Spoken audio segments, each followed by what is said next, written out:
আপনারা কি পারবেন আমার চোখ এনে দিতে? আপনারা কি পারবেন আমার ভাইয়ের হাত এনে দিতে? আপনারা কি পারবেন আমার ভাইয়ের পা এনে দিতে? যদি না পারেন তাহলে আমাদের সাথে এই মশকরা কইরেন না। আমরা আসছি ওনার সাথে মিট করার জন্য, আর কোনো কিছুর জন্য না। আমরা ওনার সাথে একটু আমাদের দুঃখের কথাগুলো শেয়ার করব। আপনাদেরকে আমরাই সরকারে প্রতিষ্ঠিত করেছি, কিন্তু আপনাদের প্রথম এবং প্রায়োরিটি দেওয়া উচিত ছিল আমরা যারা নিহত এবং আহত হয়েছি তাদের প্রতি।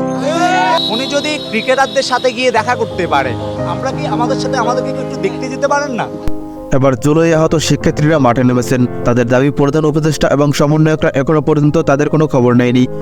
ক্রিকেটারদের সাথে দেখা করার সময় মিলেছে উপদেষ্টাদের, কিন্তু এই আহতদের জন্য তাদের কাছে কোনো সময় নেই। তারা বলেন, আমরাই ক্ষমতায় বসেছি ডক্টর ইউনূসকে, আর সে এখন আমাদেরকেই চিনতে পারছে না। ক্ষমতা থেকে নামাতে আমাদের কোনো সময় লাগবে না। আর সমন্বয়করা সারা দেশে ট্যুর দিয়ে বেরোয়, আর আমাদেরকে একবারের জন্য দেখতে আসতে পারলো না। তাদের কাছে এখন অনেক ক্ষমতা রয়েছে, কিন্তু ভুলে যাবেন না যে এই ক্ষমতা তারা পেয়েছে শুধু আমাদের জন্য। এই আন্দোলনের জন্য আমরা আজ পঙ্গু হয়েছি, আমাদের ভবিষ্যৎটা নষ্ট হয়ে গেছে। তাই সবার উদ্দেশ্যে বলছি, যেটা করবেন ভেবেচিন্তে করবেন।